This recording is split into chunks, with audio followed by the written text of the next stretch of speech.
ഇന്ന് നമുക്ക് ദൈവം കൃപ ചെയ്യുകയാണെങ്കിൽ 6-7 ചിന്തിക്കണം. ദൈവം സഹായിക്കട്ടെ. ഞാൻ 5 തുടങ്ങി വീണ്ടും വായിക്കുന്നു. 5 to 10 ആണ് ഞാൻ വായിക്കുന്നത്, മലയാളത്തിൽ വായിക്കുന്നു. ദൈവം വെളിച്ചമാകുന്നു, അവനിൽ ഇരുട്ട് ഒട്ടുമില്ല എന്നുള്ളത് ഞങ്ങൾ അവനോട് കേട്ട് നിങ്ങളോട് അറിയിക്കുന്ന ദൂതാകുന്നു. അവനോട് കൂട്ടായ്മ ഉണ്ടെന്ന് പറയുകയും ഇരുട്ടിൽ നടക്കുകയും ചെയ്താൽ നാം ഭോഷ്ക് പറയുന്നു, സത്യം പ്രവർത്തിക്കുന്നതുമില്ല. അവൻ വെളിച്ചത്തിൽ ഇരിക്കുന്നത് പോലെ നാം വെളിച്ചത്തിൽ നടക്കുന്നുവെങ്കിൽ നമുക്ക് തമ്മിൽ കൂട്ടായ്മയുണ്ട്. അവന്റെ പുത്രനായ യേശുവിന്റെ രക്തം സകല പാപവും പോക്കി നമ്മെ ശുദ്ധീകരിക്കുന്നു. നമുക്ക് പാപമില്ല എന്ന് നാം പറയുന്നുവെങ്കിൽ നമ്മെ തന്നെ വഞ്ചിക്കുന്നു. സത്യം നമ്മിൽ ഇല്ലാതെയായി.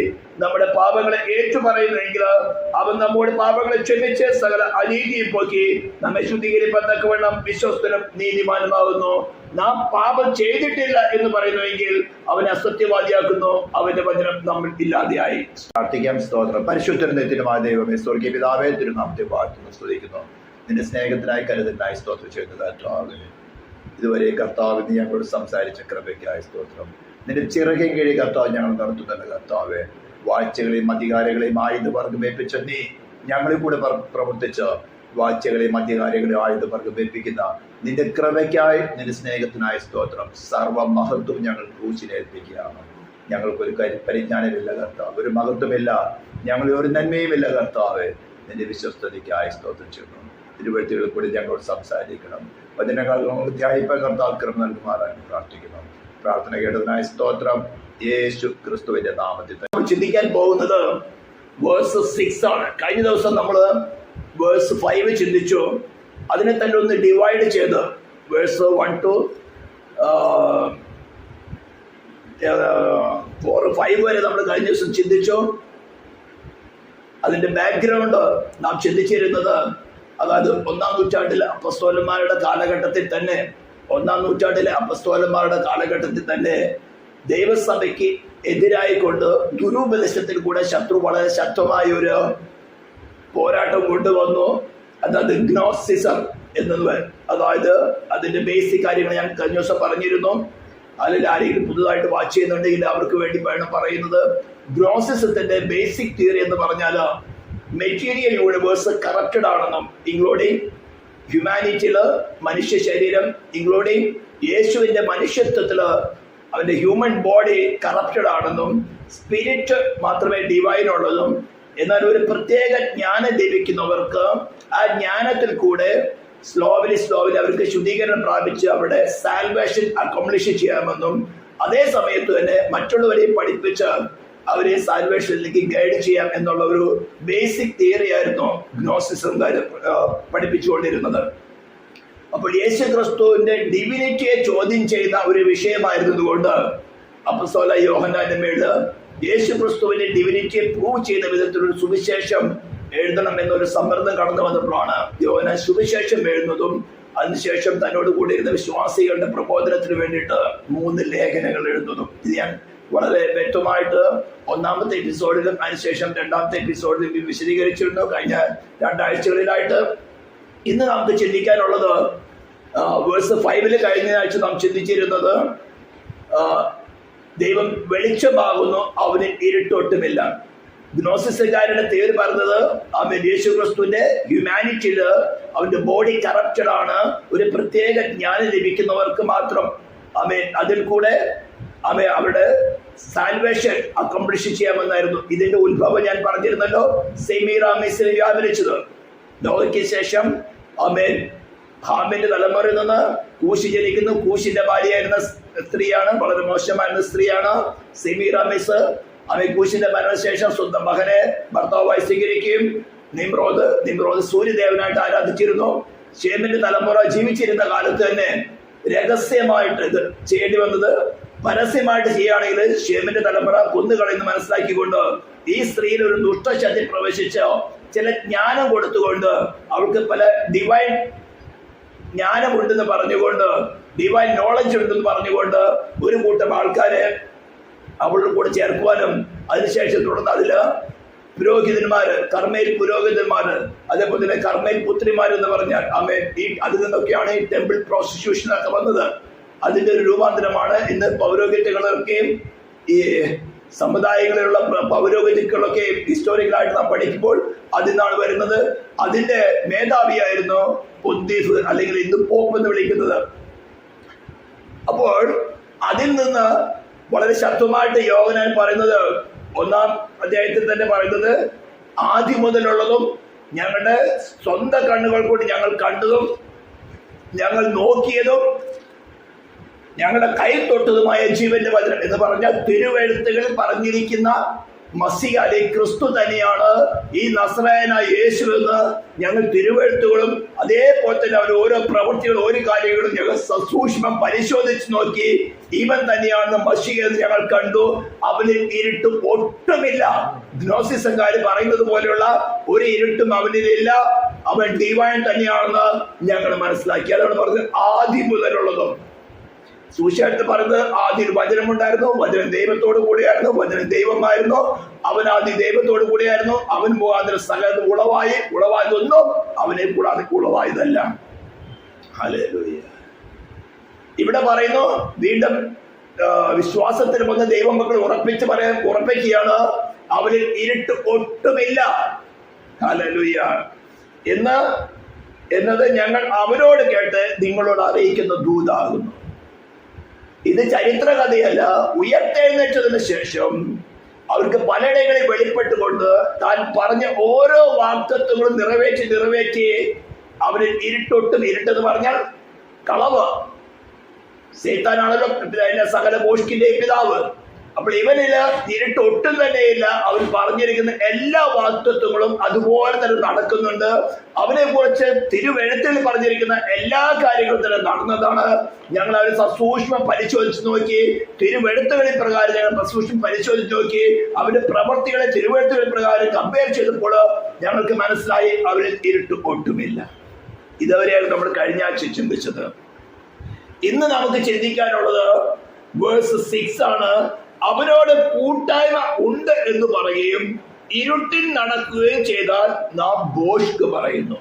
അപ്പോൾ ഈ കൂട്ടായ്മ എന്താണെന്ന് ഞാൻ നിങ്ങൾക്ക് ആ സ്ക്രീനിൽ കാണാൻ സാധിക്കും. ഫെലോഷിപ്പ് എന്ന് പറഞ്ഞാൽ A friendly feeling that exist between people who have A shared interest. നല്ല മലയാളത്തിൽ പറഞ്ഞ പൊതു താല്പര്യമുള്ളവരുടെ സംഘാംഗത്വം. ഹല്ലേലൂയ. ഞാൻ വീണ്ടും വായിക്കുന്നു. A friendly feeling that exist between people who have A shared feeling. അപ്പൊ ദൈവമായിട്ടൊരു കൂട്ടായ്മ, ഇനി വളരെ ശ്രദ്ധിക്കണം, ദൈവമായിട്ട് എനിക്കൊരു കൂട്ടായ്മയുണ്ടെന്ന് ഞാൻ ക്ലെയിം ചെയ്യാണ്. പക്ഷെ ദൈവത്തിന് എന്നെ കുറിച്ചുള്ള ഫീലിങ്ങും ഞാൻ നടക്കുന്നതുമായ ഫീലിങ്ങും ഞാനിപ്പോൾ പ്രവർത്തിച്ചു കൊണ്ടിരിക്കുന്നതുമായിട്ടുള്ള ഫീലിങ്ങും ഡിഫറെന്റ് ആണെങ്കിൽ ഞാൻ അവനുമായിട്ട് കൂട്ടായ്മയിലല്ല. മനസ്സിലാകുന്നുണ്ടോ? ദൈവത്തിന് എന്നെ കുറിച്ചുള്ള പ്ലാന് ഞാൻ മനസ്സിലാക്കിയതിന് ശേഷം ഞാൻ പ്രവർത്തിക്കാതെയോ ഇരുന്നാൽ രണ്ടുപേരുടെയും ഡിഫറെന്റ് ഫീലിങ്ങുകളാണ്. ഞങ്ങൾ സാധാരണ കൺസ്ട്രക്ഷൻ സൈറ്റിലൊക്കെ പറയും, രണ്ടു കൂട്ടരും, അതായത് ഒരു വർക്ക് നടക്കുമ്പോൾ ഫ്രീക്വൻസി മാച്ച് ആവാന്ന് പറയും. അപ്പൊ പല ഡിപ്പാർട്ട്മെന്റുകളും കൂടെ വർക്ക് ചെയ്യുമ്പോൾ എപ്പോഴും ഇടയ്ക്ക് ഉടക്കുകൾ ഉണ്ടാവും.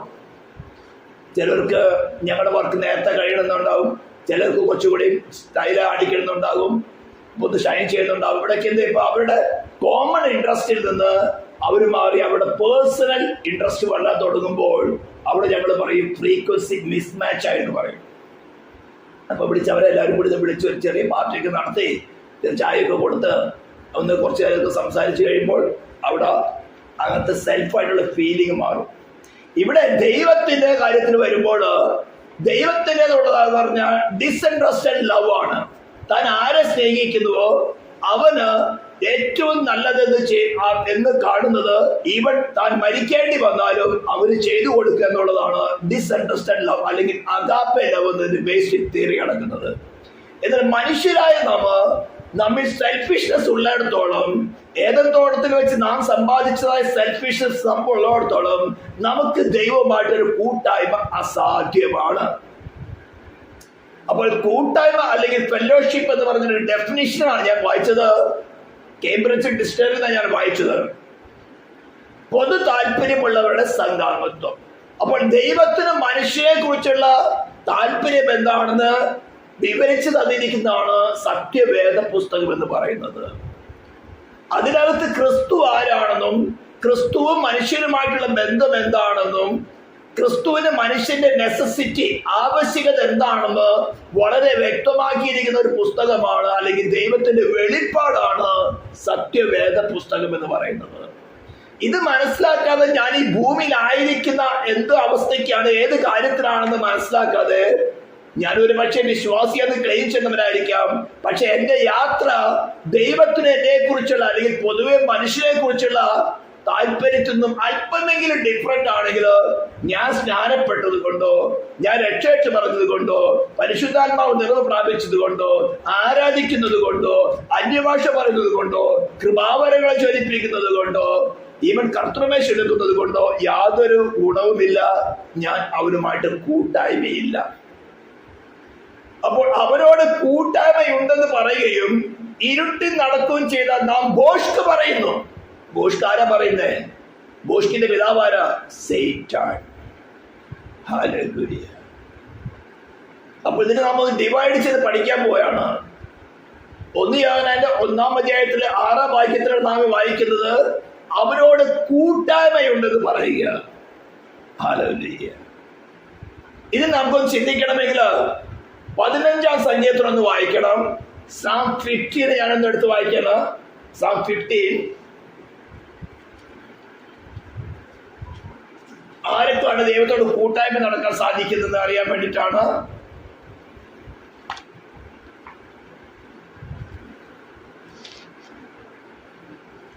യഹോവയുടെ കൂടാരത്തിൽ ആർ പാർക്കും, അവന്റെ വിശുദ്ധ പർവ്വതത്തിൽ ആർ വസിക്കും? നിഷ്കളങ്കനായി നടന്ന് നീതി പ്രവർത്തിക്കുകയും ഹൃദയപൂർവ്വം സത്യം സംസാരിക്കുകയും ചെയ്തവൻ, നാവ് കൊണ്ട് കരുണ പറയാതെയും തന്റെ കൂട്ടുകാരനോട് ദോഷം ചെയ്യാതെയും കൂട്ടുകാരന് അപമാനം വരുത്താതെയും ഇരിക്കുന്നവൻ, വഷളനെ നിന്ദിനായി എണ്ണുകയും യഹോവ ഭക്തന്മാരെ ബഹുമാനിക്കുകയും ചെയ്തവൻ, സത്യം ചെയ്തിട്ട് ഛേദം വന്നാൽ മാറാത്തവൻ, തന്റെ ദ്രവ്യം പലിശയ്ക്ക് കൊടുക്കാതെയും കുറ്റമില്ലാത്തവന് വിരോധമായി കൈക്കൂലി വാങ്ങാതെയും ഇരിക്കുന്നവൻ, ഇങ്ങനെ ചെയ്തവൻ ഒരു നാൾ കുലുങ്ങിപ്പോവുകയില്ല. അപ്പൊ ദൈവത്തോട് കൂട്ടായ്മയുണ്ടെന്ന് പറയണമെങ്കിൽ ഹല്ലേലൂയ 15-ാം സങ്കീർത്തനത്തില് ഈ ഒരു സങ്കീർത്തനം ഏകദേശം ഒരു 10-20 വർഷങ്ങൾക്ക് മുമ്പ് തൃശ്ശൂർ ജില്ലയിൽ ഒരു ചെറിയ കൂട്ടായ്മയിൽ ഒരിക്കൽ ഞാൻ പ്രസംഗിക്കുകയുണ്ടായിരുന്നു. ഏകദേശം ഒരു 20 വർഷങ്ങൾക്ക് മുമ്പാണ്. ഈ പ്രസംഗ വാക്യം, യഹോവേ നിന്റെ കൂടാരത്തിൽ ആർ പാർക്കും, നിന്റെ വിശുദ്ധ പർവ്വതത്തിൽ ആരും വസിക്കുമെന്ന് ഞാൻ അത് പ്രസംഗിക്കാൻ തുടങ്ങിയപ്പോൾ ഇടയ്ക്ക് വെച്ച ഒരു സഹോദരി കയറി വന്നു. ഏകദേശം ഒരു 25-30 മിനിറ്റ് പ്രസംഗിക്കാണ്ടേ ഉള്ളൂ. ഈ 25 മിനിറ്റിന് ഇടയ്ക്ക് ഈ സഹോദരി വന്നതുപോലെ ഇറങ്ങിപ്പോയി. ശുശ്രൂഷ കഴിഞ്ഞപ്പോൾ ഞാൻ അവിടുത്തെ ലോക്കൽ പാസ്റ്ററിനോട് ചോദിച്ചു, ഈ സിസ്റ്റർ ആരാണ്, ഇവരെന്താ വന്നിട്ട് ലേറ്റായിട്ട് വന്നത് എന്തുകൊണ്ട് പെട്ടെന്ന് ഇറങ്ങിപ്പോയത്? അപ്പോഴാണ് മനസ്സിലായത്, സഹോദരി തൻ്റെ ഹസ്ബൻഡിനോട് ഡിവോഴ്സ് ചെയ്യാന്നൊക്കെ വേണം ഒരു പ്ലാൻ ഒരുക്കിക്കൊണ്ടാണ് നിൽക്കുന്നത്. പെന്തിക്കോസ്ത് ചർച്ച ആയിരുന്നു, ഒരു യേശുനാമക്കാരനെയായിരുന്നു വിവാഹം കഴിച്ചത്. പിന്നീട് ആ ഡിവോഴ്സ് നടന്ന് ഏകദേശം 2016-17 കാലഘട്ടത്തിൽ ഞാൻ വീണ്ടും ഈ സഹോദരിയെ ഒരു ചർച്ചിൽ കാണുവാനിടയായി തീർന്നു. ഒരു ചർച്ചിൽ നിന്നല്ല, അമേരിക്കയിൽ നിന്ന് സപ്പോർട്ട് കിട്ടിക്കൊണ്ട് ചില ബൈബിൾ ക്ലാസ്സുകൾ എടുത്തുകൊണ്ട് അവർക്ക് സർട്ടിഫിക്കറ്റ് കൊടുക്കുന്ന ഒരു ചർച്ച് ചാലക്കുടിയിലുണ്ടായിരുന്നു. അവിടെ ഈ ചർച്ച് സഹോദരി പഠിച്ചുകൊണ്ട് സർട്ടിഫിക്കറ്റ് വാങ്ങാൻ വന്നിരിക്കുക. അവിടെ എന്നെ ക്ലാസ് എടുക്കാൻ വിളിച്ചിരുന്നു. കുറച്ച് ആഴങ്ങളിലേക്ക് വന്നപ്പോൾ ഈ സഹോദരി പറയായിരുന്നു, ഇവിടുത്തെ കുറെ പാസ്റ്റർമാരെ പേര് എഴുതി ഒരു ലിസ്റ്റ് വെച്ച് പോലീസ് സ്റ്റേഷനിൽ കൊടുത്തിട്ട് ഞാൻ സൂയിസൈഡ് ചെയ്യാൻ പ്ലാൻ ചെയ്തിരിക്കുകയാണ്. എന്തുകൊണ്ടെന്നറിയാം, യഹോവേ നിന്റെ കൂടാരത്തിൽ ആർ പാർക്കും, നിന്റെ വിശുദ്ധ പർവ്വതത്തിൽ ആർ വസിക്കും, നിഷ്കളങ്കനായി നടന്ന് നീതി പ്രവർത്തിക്കുകയും. ഇത് വിശദീകരിച്ചപ്പോഴാണ് 20 വർഷങ്ങൾക്ക് മുമ്പ് ഈ സഹോദരി ചർച്ചയിൽ നിന്ന് ഇറങ്ങിപ്പോയത്. അതിൽ നിന്ന് ഇന്ന് നാം പഠിച്ചതുപോലെ നമ്മുടെ പാപങ്ങളെ ഏറ്റുപറയുന്നുവെങ്കിൽ ഇതിന് തയ്യാറായില്ല. ചർച്ചകൾക്ക് പിറകെ ചർച്ചകൾ, പല പല ചർച്ചകളും മാറി അവസാനം ബൈബിളില് സർട്ടിഫിക്കറ്റ് ഭാഗം വന്നിരിക്കുക. അവസാനം ഡിസിഷൻ എടുക്കുന്നതറിയോ? ഇത്ര നാളും തന്നെ നടത്തിയ പാസ്റ്റർമാരുടെ പേരിൽ കുറെ കംപ്ലൈന്റ് എഴുതി വെച്ചിട്ട് സൂയിസൈഡ് ചെയ്യണമെന്ന്. യഹോവേ നിന്റെ കൂടാരത്തിൽ ആര് വസിക്കും? അപ്പൊ ദൈവമായിട്ട് കൂട്ടായ്മ ഉണ്ടെന്ന് പറയുകയും നടക്കുന്നത് ഇരുട്ടിൽ. അതാ നാം വായിച്ചത്. ദൈവത്തോട് കൂട്ടായ്മ ഉണ്ടെന്ന് പറയും. താല്പര്യം യാതൊരു കാരണവശാലും ഡിവോഴ്സ് അനുവദിക്കരുതെന്നാണ്.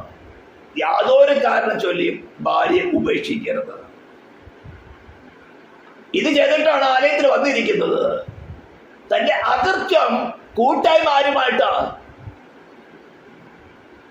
ദേവദാസന്മാരെ കുറ്റം പറഞ്ഞുണ്ടായില്ല. ഇവിടെ ഇംഗ്ലീഷിൽ ഞാൻ വായിക്കുകയാണ് വേഴ്സ് 3. അതായത് നാവ് കൊണ്ട് കുരള പറയാതെയും. ഇംഗ്ലീഷിൽ വായിക്കുന്ന he who does not slander. Amplified ബൈബിളിലാണെങ്കിൽ ബാക്ക് ബൈറ്റ് എന്ന് പറയും. കുത്തുവാക്ക് പറയാം, പുറകിൽ നിന്ന് കൂടെ കുത്തുക. ഇത് പെന്തിക്കോസ്ത് ചർച്ചത്ത് വളരെ സുലഭമായിട്ട് വിറ്റഴിയുന്ന ഒരു പാപമാണത്. Back biting. മലയാളത്തിൽ വായിച്ചപ്പെട്ടെന്ന് മനസ്സിലാവില്ല എന്താണെന്ന്. ഇവനെവിടെയെന്ന്? യഹോവയുടെ കൂടാരത്തിൽ വസിക്കുന്നവരല്ല, അല്ലെ വസിക്കുന്നവളല്ല. He who does not slander or backbite with his tongue, nor does evil to his friend, nor takes up a reproach against his neighbor. നാവ് കൊണ്ട് കുരള പറയാതെയും തന്റെ കൂട്ടുകാരനോട് ദോഷം ചെയ്തയായും കൂട്ടുകാരന് അപമാനം വരുത്താതെയും ഇരിക്കുന്നവൻ. ഹല്ലേലൂയ. യഹോവേ നിന്റെ കൂടാരത്തിൽ ആർ വസിക്കും? വേഴ്സ് 4 പറയുന്നത് വഷളനെ നിന്ദിനായി എണ്ണുക. ഈ ആത്മീയ ഗോളത്തില് വളരെ ബുദ്ധിമുട്ടുള്ള ഒരു കാര്യമായിട്ട് വന്നിരിക്കുന്നതാണ് ഈ വഷളനെ നിന്ദിനായിട്ട് എണ്ണുക എന്നുള്ളത്. അപ്പോൾ ഈ ആരാണ് വഷളൻ? ഇംഗ്ലീഷ് പറയും in whose eyes a wild person is despised, but he who honors those who fear the Lord. വഷളൻ നിന്ദിനായി എണ്ണുന്നവന് യഹോവ ഭക്തനെ ബഹുമാനിക്കാൻ പറ്റും. ഇത് പറയുമ്പോൾ പലർക്കും, ഈ ശബ്ദം കേൾക്കുന്നവർക്കില്ല, ഞാനിത് വെബ്സൈറ്റിൽ എടുത്ത കാരണം ഇത് പറയുമ്പോൾ ചിലർക്കൊക്കെ മുറിവുണ്ടാകും, ചിലവർക്ക് മാനസാന്തരം ഉണ്ടാകാൻ സാധ്യതയുണ്ട്. ആരാണ് ഈ വഷളൻ? ഹല്ലേലൂയ. സദൃശവാക്യങ്ങൾ 10-ാം അധ്യായം വായിച്ചു കഴിഞ്ഞാല് സദൃശവാക്യങ്ങൾ 10-ാം അധ്യായം എടുക്കുന്ന 11-ാം അധ്യായം. കള്ളത്തുലാസ് യഹോവയ്ക്ക് വെറുപ്പ്, ഒത്തപടിയോ അവന് പ്രസാദം. അപ്പൊ ഈ കള്ളത്തുലാസ് എന്ന് പറഞ്ഞാൽ നമ്മുടെ ഇടപാടുകളിൽ അല്പമായിട്ട് അനീതി കാണിക്കുന്നവൻ. ഹല്ലേലൂയ. അല്ലെങ്കിൽ സഭാപ്രസംഗിയുടെ 10-ാം അധ്യായത്തിൽ എടുത്തു കഴിഞ്ഞാല് ചത്ത ഈച്ച തൈലക്കാരന്റെ തൈലം നാറുമാറാക്കുന്നു, അല്പപോഷത്വം ജ്ഞാനമാനങ്ങളെക്കാൾ ഘനമേറുന്നു. നല്ലവണ്ണം ശുശ്രൂഷ ചെയ്തിരുന്ന വ്യക്തി, നല്ലവണ്ണം കൃപാവരങ്ങളെ ജ്വലിപ്പിച്ചിരുന്ന വ്യക്തി, നല്ലവണ്ണം ആത്മീയ യുദ്ധങ്ങൾ ചെയ്ത് പോരാടിക്കൊണ്ടിരുന്ന വ്യക്തി, ക്രിസ്തുവിൽ ജയം പ്രാപിച്ച് തിളങ്ങി നിരുന്ന ഒരു വ്യക്തി ഇടയ്ക്ക് വെച്ചെന്തെന്നറിയാമോ? അവന്റെ നല്ല കോഫിക്കകത്ത്, നല്ല പാലിനകത്ത് ഈച്ച വീണെന്നിരിക്കും. ഇതിനെ കുറിച്ച് ഒരു സ്റ്റോറി ഉണ്ട്. നിങ്ങൾ വാട്സാപ്പിൽ ഗൂഗിളിൽ ഒന്ന് ചെക്ക് ചെയ്ത് നോക്കിയാൽ മതി. Fly in the coffee, fly in the coffee എന്ന് പറഞ്ഞുകൊണ്ട് ഒരു ജസ്റ്റ് ഒരു ജോക്കാണ്. നിങ്ങൾ സമയം കിട്ടുമ്പോൾ വെബ്സൈറ്റിൽ ഒന്ന് സെർച്ച് ചെയ്ത് നോക്കിയാൽ മതി. അപ്പോൾ ചത്ത ഈച്ച തൈലക്കാരന്റെ തൈലത്തിന്റെ നാറുമാറാക്കുന്നു, അല്പപോഷത്വം ജ്ഞാനമാനങ്ങളെക്കാൾ ഘനമേറിയതാകുന്നു.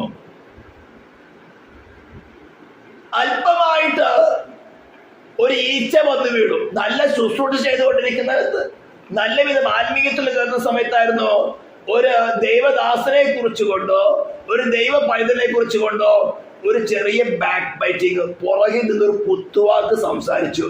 അല്ലെങ്കിൽ ആരെങ്കിലും കുത്തുവാക്ക് സംസാരിക്കുന്നവരുടെ കൂടെ നീ കേട്ടോ, ഒരു ആമേൻ പറഞ്ഞു. എന്താ? ഈച്ച വീണു. നിന്റെ നല്ല തൈലത്തിനകത്ത്, നല്ല അഭിഷേകത്തിനകത്ത് ചത്ത ഈച്ച വീണു. ഈ ചത്ത കോഫി കൊണ്ട് ഒരു ചൈനക്കാരന് വെച്ച് കൊടുക്കുകയാണെങ്കിൽ, ആ സ്റ്റോറിയുടെ ചെറിയ ഭാഗമാണ് ഞാൻ പറഞ്ഞത്. ഈ കോഫിക്കകത്ത് ഈച്ച വീണു. ഈ ഈച്ച വീണ കോഫി കൊണ്ട് ഒരു ചൈനക്കാരൻ്റെ അടുത്ത് കൊടുക്കുകയാണെങ്കിൽ, ഈ ചൈനക്കാരൻ അതിനകത്തുള്ള ഈച്ചയെ പിടിച്ചു തിന്ന് ആ കോഫിയും കപ്പും കൂടെ ഉടച്ചു കളയും. അതേ ചായ കൊണ്ട്, കോഫി കൊണ്ട് ഒരു ഇസ്രായേലിന്റെ കയ്യിൽ കൊടുത്തു കഴിഞ്ഞാൽ, ആ ഇസ്രായേലിന് അതിനകത്ത് ഈച്ചയെ മാറ്റിയിട്ട് ആ കോഫിയെ ശുദ്ധീകരിക്കാനുള്ള പ്രോസസ്സ് കണ്ടുപിടിക്കുകയും ഇനിമേൽ ഈച്ച ആ കോഫി ഹൗസിൽ വന്ന് വീഴാതിരിക്കത്തക്ക വേണം അതിനെ പ്രൊട്ടക്ട് ചെയ്യാനുള്ള ടെക്നോളജി എന്താണെന്ന് കണ്ടുപിടിക്കും. അങ്ങനെ ഓരോരോ നാഷണലിസ്റ്റിനെ കുറിച്ച് കൊണ്ട് പറയുന്ന ഒരു സ്റ്റോറിയാണ്, ചെറിയൊരു ജോക്കാണ്, നിങ്ങൾ വായിച്ചു വയ്ക്കുക. എന്നാൽ ഇത് ആത്മീകത്തില് വരികയാണെങ്കിൽ ചത്തയിച്ച തൈലക്കാരന്റെ തൈലത്തെ നാറുമാറാക്കുന്നു. ഇന്ന് ആത്മീയ ഗോളത്തില്, പെന്തിക്കോസ്ത് ഗോളത്തിൽ തന്നെ, പെന്തിക്കോസ്തുകാരെ നമ്മൾ കുറ്റം പറയല്ല, പല്ല് കുത്തി മടിപ്പിക്കുകയല്ല. പക്ഷേ പലർക്കും ഉണരേണ്ട ആവശ്യകതയുള്ളത് കൊണ്ട് ഇന്ന് ഈ വചനം ധ്യാനിക്കുന്ന സമയത്ത് ദൈവത്തിന്റെ ആത്മാവ് ഈ ഒരു വചനം എന്റെ ഹൃദയത്തിൽ കൊണ്ടുവന്ന് പറഞ്ഞു, ഇത് പറയുക. ചത്ത ഈച്ച തൈലക്കാരന്റെ തൈലത്തെ നാറുമാറാക്കുന്നു. രക്ഷയുടെ ഭാഗത്തിലേക്ക് വന്നപ്പോൾ നല്ല ഉത്സാഹത്തോടുകൂടെ, അവൻ നല്ല ഉണർവോടുകൂടെ രക്ഷയുടെ ഭാഗത്തേക്ക് വന്നു. എന്നാൽ ഇടയ്ക്ക് വെച്ച് ആരിൽ കൂടെ എന്തൊക്കെ കേട്ടു, അല്പമായിട്ടൊന്ന് പിന്മാറി, അവരോട് കൂടെ വാക്കുകൾക്ക് അല്പമായിട്ടൊന്ന് ആമേ ചെവി കൊടുത്തു. ഒരു ചെറിയ കുത്തുവാക്ക്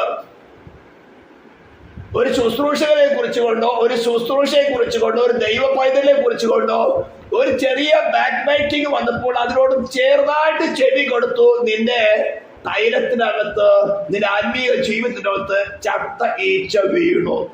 പിന്നെ അത് ആരും കുടിച്ചില്ല. പഴയ അന്യഭാഷ പറയും, പഴയ ക്ലാസ്സുകൾ എടുക്കും, പഴയ ശുശ്രൂഷകൾ ചെയ്യും, പഴയ ആരാധനയും കയ്യടിയും പാട്ടൊക്കെ ഉണ്ടാവും. പക്ഷേ നിന്റെ തൈലം നാറുമാറാക്കിയാണ്. അതിനാണ് അടുത്ത വാക്യം പറയുന്നത്, നമ്മുടെ പാപങ്ങളെ ഏറ്റുപറയുന്നുവെങ്കിലോ അവൻ നമ്മോട് സകല അനീതിയും പോക്കി നമ്മുടെ പാപങ്ങൾ ക്ഷമിക്കുവാൻ വിശ്വസ്തരും നീതിമാനുമാകുന്നു. ഞാൻ നേരത്തെ പറഞ്ഞൊരു സഹോദരിയുടെ വിഷയം, ആ ചർച്ചില് ശുശ്രൂഷയുടെ മിഡിൽ വെച്ച് ഇറങ്ങിപ്പോകാതെ, അയ്യോ എന്റെ ദൈവമേ നീ എന്നോട് സംസാരിക്കുന്നല്ലോ എന്ന് പറഞ്ഞുകൊണ്ട് പാപത്തെ ഏറ്റു പറഞ്ഞു വയ്ക്കുക, ദൈവം പാപത്തെ ക്ഷമിച്ച് നീതീകരിക്കപ്പെടുമായിരുന്നു. പക്ഷേ പുറകിൽ വേറെ ആൾക്കാർ നിൽക്കുന്നുണ്ട് സർട്ടിഫിക്കറ്റ് കൊടുക്കാൻ. ഇതൊക്കെ പെന്തിക്കോസ്ത് കോളത്തില് സീത്താൻ കള വിതച്ചു കഴിഞ്ഞു. Hallelujah, hallelujah. അടുത്ത് നമുക്ക് ചിന്തിക്കാനുള്ളത്, സ്തോത്രം, വേഴ്സ് 5, കുറ്റമില്ലാത്തവന് വിരോധമായി കൈക്കൂലി വാങ്ങാത്തവൻ. ഇത് പറയുമ്പോ ഈ കൈക്കൂലിയുടെ വിഷയം പറഞ്ഞിരിക്കുന്നത് ഇസ്രായേലിന് കൊടുക്കുന്ന നിയമത്തിലുള്ളതാണ്. ഇത് പറഞ്ഞുകൊണ്ട് ആരും നാളെ ബാങ്കിൽ പണം ഡെപ്പോസിറ്റ് ചെയ്യേണ്ടതല്ല അർത്ഥം. കർത്താവ് തന്നെ പറഞ്ഞു, നിനക്കുള്ള പണം കൊണ്ടുപോയി നീ പലിശയ്ക്ക് കൊടുത്തു, ഞാൻ പലിശ അടക്കം തിരിച്ചു വരെ വാങ്ങില്ലായിരുന്നോ താലത്തിന്റെ രൂപ പറഞ്ഞപ്പോൾ. സ്തോത്രം. ഇസ്രായേലിനോട് കൊടുക്കുമ്പോൾ അവരോട് അന്യായമായി പലിശ വാങ്ങരുതാണ് എൻ്റെ അർത്ഥം. ഈ വിഷയമല്ല നമ്മുടെ വിഷയത്തിലേക്ക് കടന്നു വരട്ടെ. അപ്പോൾ യഹോവേ നിന്റെ കൂടാരത്തിൽ ആര് വസിക്കും, നിന്റെ വിശുദ്ധ പർവ്വതത്തില് ആർ പാർക്കും. ഒന്നുകൂടി ആ വാക്യം അടുത്ത് വായിക്കുകയാണ്, യഹോവേ നിന്റെ കൂടാരത്തിൽ ആർ പാർക്കും, നിന്റെ വിശുദ്ധ പർവ്വതത്തിൽ ആർ വസിക്കും. നിഷ്കളങ്കനായി നടന്ന് നീതി പ്രവർത്തിക്കുകയും ഹൃദയപൂർവം സത്യം സംസാരിക്കുകയും ചെയ്യുവൻ. ഹൃദയത്തിലുള്ളത് അതുപോലെ തന്നെ സംസാരിക്കുന്നവൻ. ഹൃദയത്തിലൊന്നും വായിൽ വേറൊരു വാക്കുമായാൽ ദൈവം നോക്കുന്നത് വായിൽ കൂടെ പുറത്തു വന്നതല്ല, ഹൃദയത്തിന്റെ അകത്തിരിക്കുന്നതാണ് നോക്കുന്നത്. ഒരുപക്ഷെ നിനക്ക് പോലും അറിയാത്ത കാര്യം നിന്റെ ഹൃദയത്തിൽ മറഞ്ഞിരിക്കുന്നുണ്ടെങ്കിൽ അതിനെ തീ പോലെ കത്തിച്ചുരുക്കി നിന്റെ കൺമുമ്പിൽ പച്ചയായിട്ട് കാണിച്ചു തന്ന് ഇതിന്റെ രക്ഷയ്ക്ക് തടസ്സമായി നിൽക്കുന്ന, അല്ലെങ്കിൽ എന്നോട് കൂടെ കൂട്ടായ്മയ്ക്ക് വിരുദ്ധമായി നിൽക്കുന്ന ഘടകമാണ്, നീ ഇത് വലിച്ചെറിഞ്ഞ് കളഞ്ഞില്ലെങ്കിൽ നിനക്ക് എന്റെ കൂടാരത്തിൽ പാർക്കുവാൻ സാധ്യമല്ല, എന്റെ വിശുദ്ധ പർവ്വതത്തിൽ നിനക്ക് വസിക്കാൻ സാധ്യമല്ല. നീ ഹൃദയത്തിൽ ഇരിക്കുന്നതല്ല വായ കൊണ്ട് സംസാരിക്കുന്നത്. ഞാൻ എല്ലാ മീറ്റിങ്ങുകളുടെ ആരംഭത്തിൽ ചോദിക്കും, സുഖമായിരിക്കുന്നോ? ആ സുഖമായിരിക്കുന്ന മാസ്റ്ററെ. ഹൃദയത്തിൽ ഇരിക്കുന്ന ആണെന്ന് പറയുന്നതെങ്കിൽ സ്തോത്രം, ദൈവം അംഗീകരിക്കും. സമയം ലാഭിക്കാനാണ് ഞാൻ സുഖമായിരിക്കുന്നത് ചോദിക്കുന്നത്. എന്തെങ്കിലും ഭാരമുണ്ടെങ്കിൽ കുറച്ച് കഴിഞ്ഞ് ക്ലാസ് കഴിയുമ്പോൾ പറയാം, അല്ലെങ്കിൽ മീറ്റിംഗ് കഴിയുമ്പോൾ പറയാം എന്ന് വിളിച്ച് പറഞ്ഞാൽ മതി. നമുക്ക് ആരും കൊണ്ട് തന്നെ പറയുന്നത് കേട്ടോ. അഡ്വാൻസ് ഞാൻ വാണിംഗ് തരാം. കാരണം ശത്രു വളരെയധികം ചർച്ചകളുടെ ഉള്ളിൽ കടന്ന്, 1-ാം നൂറ്റാണ്ടിൽ അപ്പസ്തോലന്മാരുടെ യേശുക്രിസ്തുவோട് കൂടെ ഉണ്ടായിരുന്ന അപ്പസ്തോലന്മാരുടെ കാലഘട്ടത്തിൽ തന്നെ അനന്യാസി കള്ളമായിട്ട് കൊണ്ടുവന്നു. അതിനുശേഷമാണ് ഈ ഗ്നോസിസം കൊണ്ടുവന്നത്. ഇതേപോലെ ഇതിനേക്കാളൊക്കെ ഏകദേശം 2023 വർഷം അല്ലെങ്കിൽ 2020 വർഷം തന്നെ കുറച്ചും കൂടി എക്സ്പീരിയൻസ് കിട്ടിയ ഹൈലി ഇന്റലക്ച്വൽ കഴിവുള്ള ഒരുവനാണ് ഈ സേറ്റാൻ എന്ന് പറഞ്ഞത്. 2000-ലധികം വർഷത്തെ എക്സ്പീരിയൻസ് ഉണ്ട്. ദൈവത്തിന്റെ പരിശുദ്ധാത്മാവ് ഓരോ വിശുദ്ധന്മാരെയും എങ്ങനെ ഒരുക്കുന്നത് നോക്കി അതിന്റെ ടാക്ടിക് കണ്ടുപിടിച്ച് അതിനെ ഓവർകം ചെയ്യാനുള്ള പുതിയ തന്ത്രങ്ങൾ കണ്ടുപിടിച്ച്, അല്ലെങ്കിൽ അനേകായിരക്കണക്കിന് ആൾക്കാരെ വീഴ്ത്തി എക്സ്പീരിയൻസ് കൊണ്ടാണ് ഇവൻ നടക്കുന്നത്. ഇവന്റെ മുമ്പിൽ മനുഷ്യരായ നാം അവരോട് എതിർത്ത് നിൽക്കാൻ പോയാൽ, ക്രിസ്തുവിനെ കൂടാതെ എതിർത്ത് നിൽക്കാൻ പോയാൽ നമ്മെ കൊണ്ട് വല്ലതും സാധിക്കുമോ? അപ്പോൾ നമുക്ക് യോഹന്നാന്റെ ലേഖനത്തിലേക്ക് തിരിച്ചു വരാം. നമുക്ക് ദൈവത്തോട് കൂട്ടായ്മയുണ്ടെന്ന് പറയുകയും ഇരുട്ടിൽ നടക്കുകയും ചെയ്താൽ നാം ഇത് പറയുന്നു. ബോഷ്ക്ക് പറഞ്ഞ ഒരു ഉദാഹരണമാണ് 15-ാം സങ്കീർത്തനം എടുത്തത്. ഹല്ലേലൂയ. നിഷ്കളങ്കനായി നടന്ന് നീതി പ്രവർത്തിക്കുകയും ഹൃദയപൂർവ്വം സത്യം സംസാരിക്കുകയും ചെയ്തവൻ, നാവ് കൊണ്ട് കുരള പറയാതെ എന്ന് പറഞ്ഞ് ബാക്ക് ബൈറ്റിംഗ് നടത്താതെ, തന്റെ കൂട്ടുകാരുടെ ദോഷം ചെയ്യാതെയും കൂട്ടുകാരന് അപമാനം വരുത്താതെയും ഇരിക്കുന്നവൻ. ഇതിന്റെ വിശദീകരിക്കണമെങ്കിൽ ഒരു 4-5 ക്ലാസ്സുകൾ വേറെ വേണം. അതിന്റെ ആവശ്യകത ഇപ്പോൾ ഇല്ല എന്ന് മനസ്സിലാക്കുന്നു. ഇങ്ങനെ ഇരിക്കുന്നവൻ, അതായത് ദൈവത്തോട് കൂട്ടായ്മ ഉണ്ടെന്ന് പറയുകയും ഡാർക്ക്നെസ്സിൽ സഞ്ചരിച്ചിരിക്കൊണ്ടിരിക്കുന്നവൻ, അതായത് ദൈവമായിട്ട് കൂട്ടായ്മ ഉണ്ടെന്ന് പറയുന്നുണ്ട്, പക്ഷെ സിങ്കർണൈസിങ് നടക്കുന്നില്ല. രണ്ടുപേരുടെയും ഹിതം ഡിഫറൻ്റ് ആണ്. ദൈവം നിനക്ക് വേണ്ടി ഏറ്റവും നല്ലതെന്ന് കണ്ടുകൊണ്ട് നിന്നെ സ്നേഹിക്കുമ്പോൾ, ഡിവൈൻ ലവിനെ സ്നേഹിക്കുമ്പോൾ, നിത്യ സ്നേഹം കൊണ്ട് സ്നേഹിക്കുമ്പോൾ, നീയോ എനിക്ക് വേണ്ട, എനിക്ക് സ്വർഗം വേണ്ട, എനിക്ക് മരണം മതി എന്ന് പറഞ്ഞുകൊണ്ടാണ് നടക്കുന്നത്. പിന്നെ എങ്ങനെ കൂട്ടായ്മ ഉണ്ടാകുന്നത്? ഇങ്ങനെ കുറിച്ച് പറയുന്ന ആൾക്കാരെ കുറിച്ച് പറയുന്ന ഒരു സ്ഥലമാണ് യെശയ്യാപ്രവചനം 33-ാം അധ്യായത്തിൽ പറഞ്ഞിരിക്കുന്നത്. സിയോനിലെ പാപികൾ പേടിക്കുന്നു. സിയോനിൽ എങ്ങനെ പാപികൾ ഉണ്ടാകുന്നത്? സ്തോത്രം. ഇതൊന്നും നമുക്ക് ചിന്തിക്കേണ്ടിയിരിക്കുന്നു. ആരാണ്? ദൈവത്തോട് കൂട്ടായ്മ ഉണ്ടെന്ന് പറയുകയും ഹല്ലേലൂയ സ്വന്തം ഇഷ്ടപ്രകാരം ഇരുളിൽ നടക്കുന്നവൻ. നാം അതാണല്ലോ വായിച്ചത്. അവരോട് കൂട്ടായ്മ ഉണ്ടെന്ന് പറയുകയും ഇരുട്ടിൽ നടക്കുകയും ചെയ്താൽ ബോഷ്ക്ക് പറയുന്നു. ഇങ്ങനെയുള്ള ആൾക്കാരെ കുറിച്ചാണ് പറയുന്നത്. സിയോനിലെ പാപികൾ. ഞാൻ മലയാളത്തിൽ വായിക്കുകയാണ്. ദൂരസ്ഥന്മാരെ ഞാൻ ചെയ്തത് കേൾപ്പീൻ, സമീപസ്ഥന്മാരെ എന്റെ വീതി പ്രവർത്തികൾ ഗ്രഹിപ്പീൻ. അപ്പൊ ദൂരസ്ഥന്മാരെന്ന് പറഞ്ഞാൽ രക്ഷയുടെ അനുഭവത്തിലേക്ക് കടന്നു വരാത്തവര്. സമീപസ്ഥന്മാരെന്ന് പറഞ്ഞാൽ ഓൾറെഡി കടന്നു വന്നവര്. ഹല്ലേലൂയ. അവരോട് പറയാണ് എന്റെ വീര്യപ്രവൃത്തികളെ ഗ്രഹിപ്പീൻ. എന്നിട്ട് പറയാണ് സിയോനിലെ പാപികൾ പേടിക്കുന്നു. ഈ സിയോൻ എന്ന് പറഞ്ഞ എന്താണ്? ഹല്ലേലൂയ. ഇതൊന്ന് ശരിക്കും മനസ്സിലാക്കണം. ഇപ്പോൾ നാം ആത്മീക സിയോനിലാണ്. ഈ ഭൗതിക സിയോനിലേക്കുള്ള യാത്രയെ നമ്മൾ തുടർന്നുകൊണ്ടിരിക്കുകയാണ്.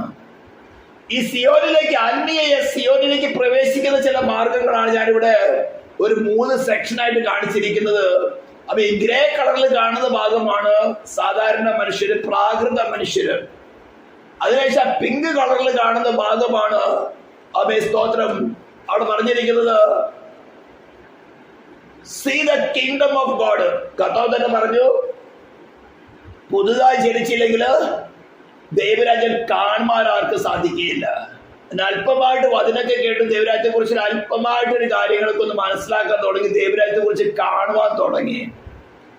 അടുത്ത യോഹന്നാൻ 3:5 കേട്ടോ പറയുന്നു, വെള്ളത്താലും ആത്മാവിനാലും ചരിച്ചില്ലെങ്കിൽ ദൈവരാജ്യത്തിൽ കടപ്പാൻ സാധ്യമല്ല. അപ്പോൾ വെള്ളത്താലും ആത്മാവിനും ചരിക്കുന്ന ഒരു പ്രക്രിയയാണല്ലോ സ്നാനം. പരിശുദ്ധ ആത്മാവ് മറിയുടെ ഉദരത്തില് പ്രവർത്തിച്ചതുപോലെ, യേശു ജനിക്കുവാൻ കൂടെ പ്രവർത്തിച്ചതുപോലെ, അല്ലെങ്കിൽ പരിശുദ്ധാത്മാവിനാൽ യേശു മറിയുടെ ഉദരത്തിൽ ജനിച്ചതുപോലെ അല്ലെങ്കിൽ ഉരുവായതുപോലെ, അതേ പരിശുദ്ധ ആത്മാവിനാൽ വിശ്വസിക്കുന്ന ഒരുവന്റെ ഉള്ളില് ഉയർത്തെഴുന്നേറ്റവനായി യേശു ജനിക്കണം. ഇങ്ങനെ ജനിച്ചു എന്നതിനെ സാക്ഷീകരിക്കുന്നതും ക്രിസ്തുവിനോട് ചേരുന്നതുമായ പ്രക്രിയയാണ് വിശ്വാസ സ്നാനം എന്ന് പറയുന്നത്. മറ്റുള്ള സ്നാനങ്ങൾ എന്തൊക്കെയാവട്ടെ, അത് അവരവരുടെ മതക്കണക്കനുസരിച്ച് നടത്തിട്ട് വെള്ളത്തിൽ മുക്കുകയോ വെള്ളത്തിൽ തെളിക്കുകയോ വെള്ളത്തിൽ ഒഴുക്കുകയോ എന്തെങ്കിലുമൊക്കെ ചെയ്യട്ടെ, അത് അവരവരുടെ മതത്തിനുള്ള വിഷയങ്ങൾ. പക്ഷേ ക്രിസ്തുവിനോട് ചേരുവാനുള്ള സ്നാനമാണെങ്കിൽ അതിന് കണ്ടീഷൻസ് ഉണ്ട്. ഒരു പ്രാകൃത മനുഷ്യൻ ദൈവവചനം കേട്ട് ദൈവരാജ്യത്തെ കുറിച്ച് മനസ്സിലാക്കി അവന്റെ പാപത്തിന്റെ അവസ്ഥയെ, പാപത്തെക്കുറിച്ചും നീതിയെക്കുറിച്ചും ന്യായവിധിയെക്കുറിച്ചും പരിശുദ്ധാത്മാവ് അവന്റെ ഉള്ളിൽ പ്രവർത്തിച്ച് മറിയുടെ ഉദരത്തിൽ യേശു പരിശുദ്ധാത്മാവിനാൽ ഉരുവായതുപോലെ ഇവന്റെ ആത്മാവിനാൽ ഉയർത്തെഴുന്നേറ്റവനായി ക്രിസ്തു ജനിക്കണം. അങ്ങനെ ജനിച്ചവൻ ചെയ്യുന്ന അടുത്ത പ്രക്രിയയാണ് വിശ്വാസ സ്നാനം എന്ന് പറയുന്നത്. അതിനാൽ അവൻ എന്ത് ചെയ്യുന്നത്? ക്രിസ്തുവിനെ ധരിക്കുകയാണ്. ആമേൻ, ഹല്ലേലൂയ. ഗലാത്യലേഖനം 1:27 പറഞ്ഞിരിക്കുന്നു, യേശു ക്രിസ്തുവിനോട് ചേരുവാൻ സ്നാനമേറ്റവരായി നാം അവനെ ധരിച്ചിരിക്കുന്നു. ഇങ്ങനെ ധരിച്ചിരിക്കുന്നവരെ കുറിച്ചാണ് അടുത്ത കാര്യത്തിൽ പറയുന്നത്. ആമേൻ, നമ്മിലാർ ദഹിപ്പിക്കുന്ന തീയുടെ അടുക്കൽ പാർക്കും. അപ്പൊ സിയോൻ എന്ന് പറയുന്നത് ദഹിപ്പിക്കുന്ന തീയാണെന്ന് പറഞ്ഞിരിക്കുന്നത്. നമ്മിലാർ നിത്യദഹനങ്ങളുടെ അടുക്കൽ പാർക്കും. നീതിയായി നടന്ന് നേർ പറയുകയും പീഡനത്താലുള്ള ആദായം വെറുക്കുകയും കൈക്കൂലി വാങ്ങാതെ കൈ ഉടഞ്ഞു കളയുകയും രക്തപാതകത്തെ കുറിച്ച് കേൾക്കാതെ വേണം ചെവി പൊത്തുകയും ദോഷം കണ്ട് രസിക്കാതെ വേണം കണ്ണ് അടച്ചു കളയുകയും ചെയ്തവൻ, ഇങ്ങനെയുള്ളവൻ ഉയരത്തിൽ വസിക്കും. പാറക്കോട്ട അവന്റെ അഭയസ്ഥാനമായിരിക്കും. അവന്റെ അപ്പം അവന് കിട്ടും, അവന് വെള്ളം മുട്ടിപ്പോകുകയില്ല. അപ്പോൾ ഈ സിയോനില, അതായത് പ്രാകൃത മനുഷ്യൻ സത്യസുവിശേഷം, ക്രൂശിക്കപ്പെട്ടവൻ ക്രിസ്തുവിന്റെ സുവിശേഷം കേട്ടു, പിതാവിനോട് പുത്രന്റെ പരിശുദ്ധാത്മാവിനോട് ചേരുമ്പോൾ സ്നാന ശുശ്രൂഷ ഏറ്റു, ക്രിസ്തുവിനെ ധരിച്ചുകൊണ്ട് അതിവിശുദ്ധ സ്ഥലത്ത് വസിക്കുകയാണ് ചെയ്യുന്നത്. ഇങ്ങനെ ഇരിക്കുന്നവനാണ് ഒരു ബാക്ക് ബൈറ്റിങ്ങിന്റെ ഒരു വാർത്ത ഒരാൾ പറഞ്ഞപ്പോൾ അല്പമായിട്ടൊന്ന് ചെവി കൊടുത്തു, അവന്റെ തൈലത്തിനകത്ത് ചത്ത ഈച്ച വീണു.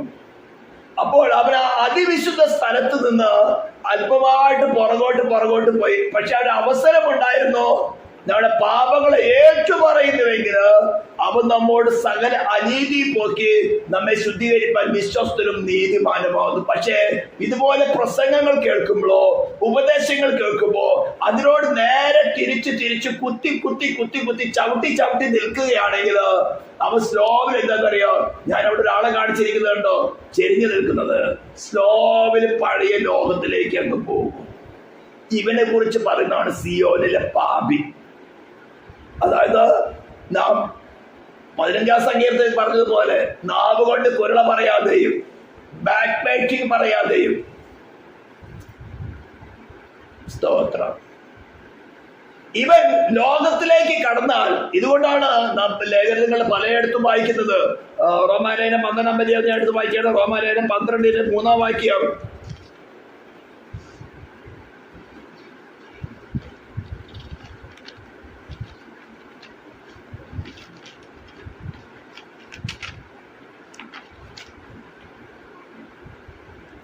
രണ്ടാം വാക്യം, ഈ ലോകത്തിന് അനുരൂപരാകാതെ നന്മയും പ്രസാദവും പൂർണ്ണതയുമുള്ള ദൈവഗീതം ഇന്നതെന്ന് തിരിച്ചറിയേണ്ടതിന് മനസ്സ് പുതുക്കി രൂപാന്തരപ്പെടുക. ഇതും സിയോനിൽ വസിക്കുന്ന ദൈവമക്കൾക്ക് എഴുതിയ ലേഖനമാണ് റോമലേഖനം. അവരോട് പറയാണ്, ഈ ലോകത്തിന് അനുരൂപരാകരുത്. അപ്പൊ ഈ ലോകത്തിന്റെ ആൾക്കാർ ചെയ്യുന്നത് പോലെ ഞങ്ങൾക്കും ചെയ്യാം, ഞങ്ങൾക്കും വേണം. ശമൂവേലിനോട് ഞങ്ങൾക്കൊരു രാജാവിനെ വാഴ്ച തരണമെന്ന് പറഞ്ഞതുപോലെ, ആ ലോകക്കാരായ ആൾക്കാർക്ക് ഒരു രാജാവിനെ ഉള്ളതുപോലെ ഞങ്ങൾക്കൊരു രാജാവിനെ വേണം. നിന്റെ മക്കളെ നേരെയല്ല ശമൂവേലേ. ആ പെന്തിക്കോസ്തിലെ ഇങ്ങനെ കുറ്റങ്ങൾ നിന്നെ കുറവുകളുണ്ടെന്ന് പറഞ്ഞുകൊണ്ട് നീ ശമൂവേലിനോട് രാജാവിനെ ചോദിച്ചതുപോലെ നിനക്കും ലോകക്കാരെ പോലെ നടക്കണമെന്ന് തോന്നുന്നുണ്ടെങ്കിൽ അതിന്റെ അർത്ഥം എന്താറിയോ? നിന്റെ ഉള്ളിൽ സിയോനിലെ പാപം കടന്നു വരികയാണ്. സിയോനിലെ പാപിയാകാൻ പോവുകയാണ്. ഈ സമയത്താണ് ദൈവത്തിന്റെ വചനം ഇരുവായ് തലകൾ വാളായിക്കൊണ്ട് നിന്റെ പ്രാണനെ ആത്മാവിനെ സന്ധി മജ്ജകളെ വേറെ വെടിവെച്ച് നിർത്തേണ്ട ഉത്തരവാദിത്വം നിന്റെ കയ്യിലായിരിക്കും.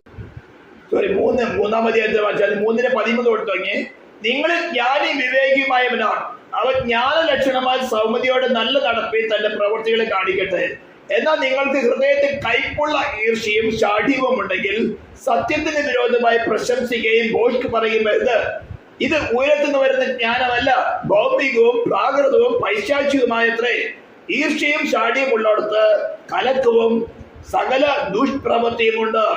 ഉയരത്തുനിന്നുള്ള ജ്ഞാനമോ ഒന്നാമത് നിർമ്മലവും, പിന്നെ സമാധാനം ശാന്തതയും അനുസരണമുള്ളതും കരുണയും സൽഫലവും നിറഞ്ഞതും പക്ഷപാതവും കപടവും ഇല്ലാത്തതുമാകുന്നു.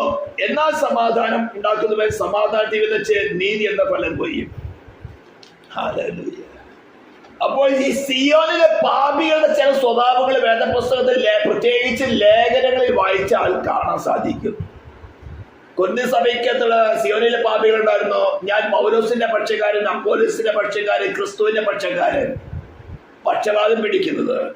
ഞാൻ ഇന്ന ചർച്ചിലാണ്. ആരെങ്കിലും വെളിയിൽ കണ്ടത് വിശ്വാസിയാണോ? ഏത് ചർച്ചിലാണ് പോകുന്നത്?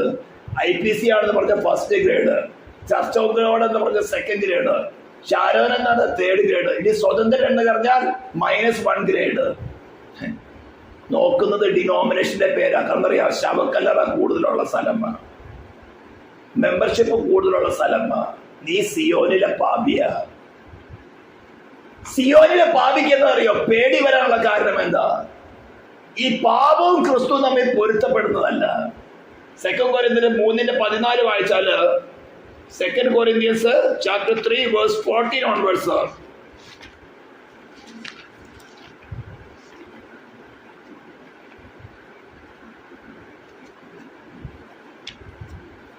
എല്ലാവർക്കും സുപരിചിതമായ വാക്കുകൾ തന്നെയാണ്, എന്നാൽ ഇടയ്ക്കിടയ്ക്കിടന്ന് വായിക്കാൻ ആഗ്രഹിക്കുക.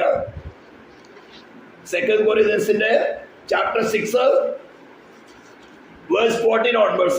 2 കൊരിന്ത്യൻ chapter 6 verse 14 onwards. നിങ്ങൾ അവിശ്വാസികളോട് ഇടയില്ല പീഡ കൂടരുത്. നീതിക്കും അധർമ്മത്തിനും തമ്മിൽ എന്തൊരു ചേർച്ച, വെളിച്ചത്തിന് ഇരുളിനോട് എന്തൊരു കൂട്ടായ്മ, ക്രിസ്തുവിനും ബലിയാനും തമ്മിൽ എന്തൊരു പൊരുത്തം. അപ്പൊ വെളിച്ചത്തിനും ഇരുളും തമ്മിൽ എന്തൊരു കൂട്ടായ്മ. നാം ഇവിടെ വായിച്ചു യോഹന്നാൻ ലേഖനത്തില് അവന് ഇരുട്ട് ഒട്ടുമില്ല എന്ന് ഞങ്ങൾ അവരോട് കേട്ട് നിങ്ങളോട് അറിയിക്കുന്ന ദൂതാകുന്നു. ഞങ്ങളുടെ വ്യക്തിപരമായ ജീവിതത്തില് തിരുവെഴുത്തുകളിൽ പറഞ്ഞിരിക്കുന്ന മെശിഹ തന്നെയാണ് ഈ നസ്രായന യേശു എന്ന് ഞങ്ങള് തിരുവെഴുത്തിൽ കൂടെ നോക്കി, ഇവനെ ഞങ്ങൾ സസൂക്ഷ്മം പരിശോധിച്ചു നോക്കി. മരിച്ചവരെ ഉയർത്തെഴുന്നതിന് ശേഷം ഞങ്ങൾ കണ്ടു. അവര് ഞങ്ങളുടെ പ്രാണനെ ഞങ്ങള് ഉയർത്തെഴുന്നേറ്റവനായി ഞങ്ങൾ അനുഭവിച്ചറിഞ്ഞു. ഹല്ലേലൂയ. അപ്പോസ്തലൻ പൗലോസ് പറഞ്ഞത്, ഒരു കാലത്ത് ഞങ്ങൾ ജഡപ്രകാരമുള്ള യേശുവിനെ അറിഞ്ഞിരുന്നു, ഇപ്പോൾ ഞങ്ങൾ അങ്ങനെ അറിയുന്നില്ല.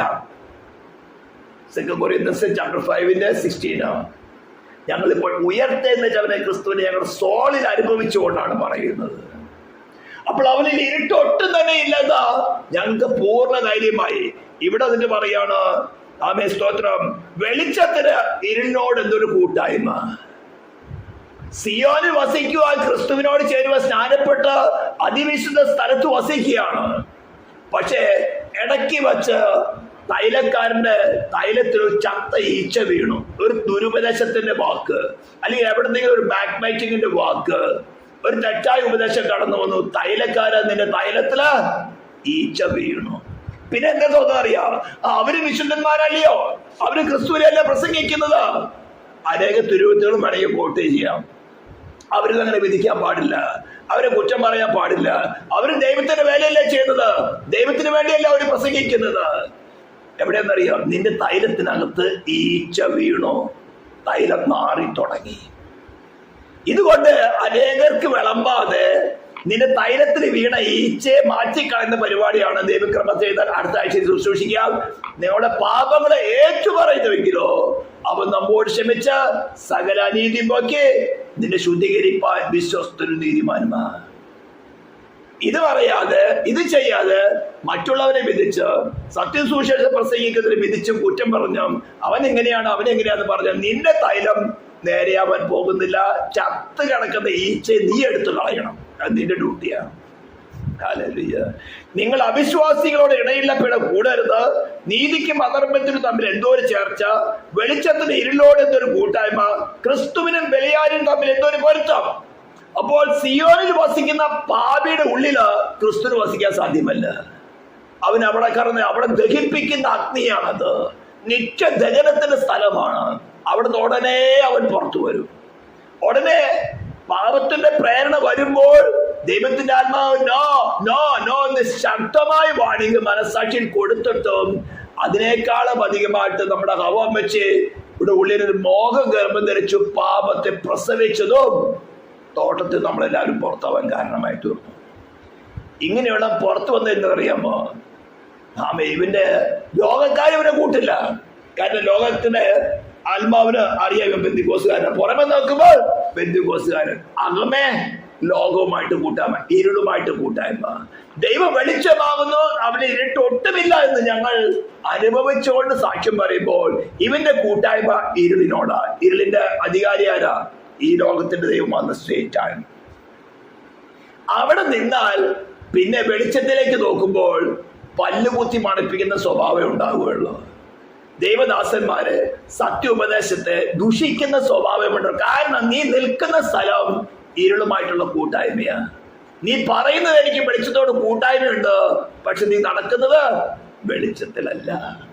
ഇവരെ കുറിച്ചാണ് യെരമ്യാവിന്റെ വിലാപത്തിന്റെ പുസ്തകത്തിൽ എഴുതിയിരിക്കുന്നത്. 4-ാം അധ്യായം എടുത്തത് വായിക്കുകയാണ്. ലമന്റേഷൻ, വിലാപങ്ങളുടെ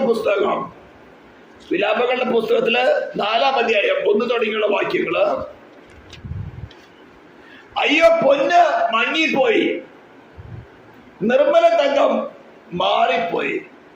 സിയോനിലെ അതിവിശുദ്ധ സ്ഥലത്ത് ക്രിസ്തുവിനാൽ മറയപ്പെട്ട് അല്ലെങ്കിൽ ക്രിസ്തുവിനെ ധരിച്ചുകൊണ്ട് സിയോനിലെ അതിവിശുദ്ധ സ്ഥലത്ത് വസിക്കുമ്പോൾ അത് തങ്കമായിരുന്നു. കാരണം നിന്റെ ഗുണമല്ല, നീ ആരെ ധരിച്ചിരിക്കുന്നു അവൻ തങ്കതുല്യമായ വിശുദ്ധിയുള്ളവനാണ്. നിലയങ്കി ധരിച്ചവനാണ്, മാറത്ത് പൊൻകച്ച കെട്ടിയവനാണ്, ഉളയെ ചുട്ടുപഴിപ്പിച്ച വെള്ളോടിന് സദൃശ്യമായ കാലുള്ളവനാണ്, അഗ്നിജ്വാലയ്ക്ക് തന്നെ കണ്ണുള്ളവനാണ്, സൂര്യൻ ശക്തിയോടെ പ്രകാശിക്കുന്ന പോലെ മുഖമുള്ളവനാണ്, ഹല്ലേലൂയ, അതിപരിശുദ്ധനാണ്. അവരെയാണ് നീ ധരിച്ചിരിക്കുന്നത്. പക്ഷെ നീ ഒരു ബാക്ക് ബൈറ്റിങ്ങിന് ഇട കൊടുത്തോ, നിന്റെ തൈലത്തിനകത്ത് ചത്ത ഈച്ച വീണോ, പിന്നെ നിനക്ക് അവരുമായിട്ട് കൂട്ടായ്മ നിൽക്കാൻ സാധ്യമല്ല. ഇരുളിനും വെളിച്ചത്തിൽ തമ്മിൽ എന്തൊരു പൊരുത്തം. ഹല്ലേലൂയ, സ്തോത്രം. അങ്ങനെ തങ്കമായിരുന്ന ഹല്ലേലൂയ പൊന്നായിരുന്നത് എന്തായി? അയ്യോ പൊന്ന് മങ്ങിപ്പോയി. കാരണം എന്താ? സിയോനിലെ പാപിയായി പോയി. ഇപ്പൊ ക്രിസ്തുവിനെ അല്ല ധരിച്ചിരിക്കുന്നത്, സ്വയത്തെ ധരിച്ചിരിക്കുന്നത്, ഡിനോമിനേഷനെ ധരിച്ചിരിക്കുന്നത്. നിന്റെ സംഘാംഗത്വം, നിന്റെ ഫെലോഷിപ്പ് ഇരുട്ട് ഒട്ടുമില്ലെന്ന് പറഞ്ഞ ദൈവത്തിലല്ല, ഇരുട്ടിന് അധിപനായിരിക്കാൻ സാറ്റാനോട് കൂടിയാ. പിന്നെ നീ ദുഷിക്കുന്നത് ക്രിസ്തുവിനെ ദുഷിക്കാൻ തുടങ്ങും, ദൈവദാസന്മാരെ ദുഷിക്കാൻ തുടങ്ങും, സത്യ ഉപദേശത്തെ ദുഷിക്കാൻ തുടങ്ങും. ഇതൊക്കെ നടക്കാത്ത കാര്യമാണോ? ഞാൻ ഒരിക്കൽ തൃശ്ശൂർ ജില്ലയിൽ തന്നെ ഒരു ഏകദേശം 10-27 വർഷത്തോളം ശുശ്രൂഷ ചെയ്ത ദൈവദാസന്റെ ചർച്ചിൽ ഒരു 4-5 ശുശ്രൂഷകൾ ചെയ്തു. ശുശ്രൂഷകൾ ചെയ്തപ്പോ അത് കഴിഞ്ഞപ്പോൾ ദാസൻ പറയാ, പാസ്റ്റർ ഈ പറയുന്ന കാര്യമൊക്കെ ശരിയാ, ഒരു കാലത്ത് ഉണ്ടായിരുന്നു, പക്ഷെ ഈ കാലത്ത് അങ്ങനെയൊക്കെ പ്രവർത്തിച്ച് നടക്കാൻ പറ്റുമോ? ഇതാ പൊന്ന് മങ്ങിപ്പോയി. നിർമ്മല തങ്കം IPC ചർച്ചില് ഒരു പാസ്റ്ററാണ്. പാസ്റ്റർ പറയുന്ന കാര്യമൊക്കെ ശരിയാ, പക്ഷെ ഇക്കാലത്ത് ക്രൂശിക്കപ്പെട്ടവരായ ക്രിസ്തുവിന്റെ സുവിശേഷം അനുസരിച്ച് നടക്കാൻ പറ്റുമോ? എന്താണെന്നറിയാമോ? സിയോനിലെ ഭാവിയാ. പേര് 10-27 വർഷം, 8 വർഷം കൂടെ കൂട്ടിക്കോ. ശുശ്രൂഷ ചെയ്ത സീനിയർ പാസ്റ്റർ. അയ്യോ പൊന്ന് വാങ്ങിപ്പോയി, നിർമ്മല തങ്കം മാറിപ്പോയി, വിശുദ്ധ രക്തങ്ങൾ സകല വീതികളുടെ തലയ്ക്ക് ചൊരിഞ്ഞു കിടക്കുന്നു. അതിവിശുദ്ധ സ്ഥലത്തോ കൃപാസനത്തെ അടുത്ത് നിവരെ നിൽക്കുന്ന പലകകള് അവൻ വെള്ളിച്ചുവടിൽ നിർത്തിയിരിക്കുന്നത്. വെള്ളിച്ചുവട് കാണിക്കുന്നത് വീണ്ടെടുപ്പില്ല. ധനവാനായാലും ദരിദ്രനായാലും കറുത്തവനായാലും വെളുത്തവനായാലും സ്ത്രീയായാലും പുരുഷനായാലും നിന്റെ വീണ്ടെടുത്ത യേശു ക്രിസ്തുവിന്റെ രക്തമാകുന്ന വീണ്ടെടുപ്പ് വിലയിലാണ് നിൽക്കുന്നെങ്കിൽ നീ അതിവിശുദ്ധ സ്ഥലത്ത് നിവരെ നിൽക്കുന്ന പലയായിട്ടാണ് നിലനിർത്തുന്നത്. നീ തങ്കം കൊണ്ട് പൊതിഞ്ഞപ്പെട്ടതായിരുന്നു. ക്രിസ്തുവിനാൽ നിന്റെ സ്നാനത്തില് ക്രിസ്തുവിന് ധരിച്ചതായിരുന്നു. എന്നാൽ ഇപ്പോൾ അത് തെരുവീതികളില് സകല തെരുവിധികളെയും വിധികളുടെയും തലയ്ക്കൽ ചൊരിഞ്ഞു കിടക്കുന്നു. വഴിയെ പോകുന്ന ക്യാൻസർ രോഗികള് ദുരുപദേശവും മ്ലേച്ഛതയും പ്രവർത്തിച്ചു കൊണ്ട് നടക്കുന്ന തൈലക്കാരന്റെ ചത്ത ഈച്ച വീണ തൈലവുമായിട്ട് പ്രസംഗിച്ച് നടക്കുന്ന ഒരു കൂട്ടത്തില് അല്ലേലിയ ആമ്യം പറഞ്ഞ് കൈയടിക്കുക. മാരകമായ ആത്മീക ക്യാൻസർ ഉള്ളവന്റെ ആലോചനയ്ക്ക് ഇപ്പൊ അല്ലേലിയ പറഞ്ഞ് കൈയടിച്ച് തുള്ളിക്കൊണ്ട് നടക്കുക. മാരകമായ എയ്ഡ്സ് രോഗമുള്ള തൈലക്കാരന്റെ തൈലത്തിൽ ഈച്ച വീണ അതിനോട് നീ കൂട്ടാൻ പറ്റുന്ന നീ പറയാ എനിക്ക് വെളിച്ചത്തോട് കൂട്ടായ്മയുണ്ട്. ഇരുളിലാണ് നടക്കുന്നത്. അയ്യോ പൊന്ന് മങ്ങിപ്പോയി, നിർമ്മല തങ്കം മാറിപ്പോയി. വിശുദ്ധ രത്നങ്ങൾ സകല വീതികളുടെയും തലയ്ക്കൽ ചൊരിഞ്ഞു കിടക്കുന്നു. തങ്കത്തോട് തുല്യരായ സിയോന്റെ വിശിഷ്ട പുത്രിമാര് കുശവന്റെ പണിയായ മൺപാത്രങ്ങളെ പോലെ എണ്ണിയിരിക്കുന്നു. സിയോനില് അതിവിശുദ്ധ സ്ഥലത്ത് നിത്യ ദഹനങ്ങളിൽ കൂടെ പാർത്തിരുന്ന അതിനുശേഷം സിയോനിലെ പാപിയായിരിക്കുന്ന ഒരവസ്ഥ പറഞ്ഞത്. ഇന്ന് പെന്തിക്കോസ്തിലെ സിയോനിലെ പാപികൾ എത്രയുണ്ടെന്ന് ഈ കേൾക്കുന്നവർ ഗണിച്ച് അവരെ പോലെ വീഴാതിരിക്കാൻ വേണം സൂക്ഷിക്കുക.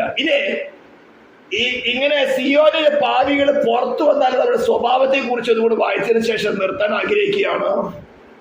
ഹല്ലേലൂയ. സദൃശവാക്യങ്ങൾ 4-ാം അധ്യായം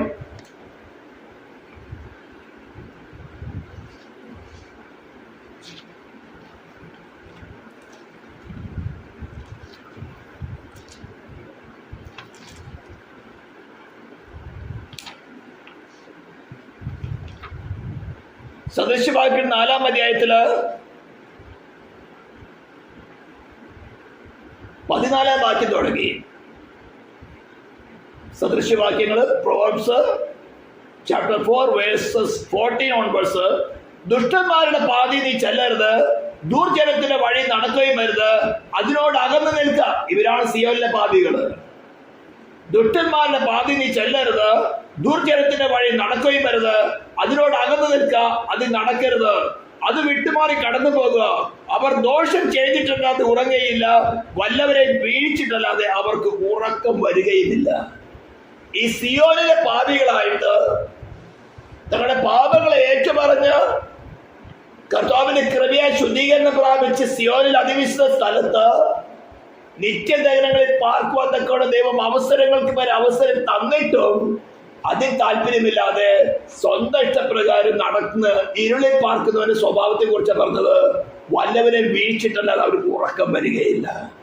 നല്ല സൗമ്യ ഭാഷയിലായിരിക്കും സംസാരിക്കുന്നത്, അല്ലേലി പ്രേസലോടായിട്ട് പറയുന്നത്. പക്ഷെ ചത്ത ഈച്ച വീണ തൈലവുമായിട്ടാണ് നിന്റെ അടുത്ത് വന്നിരിക്കുന്നത്.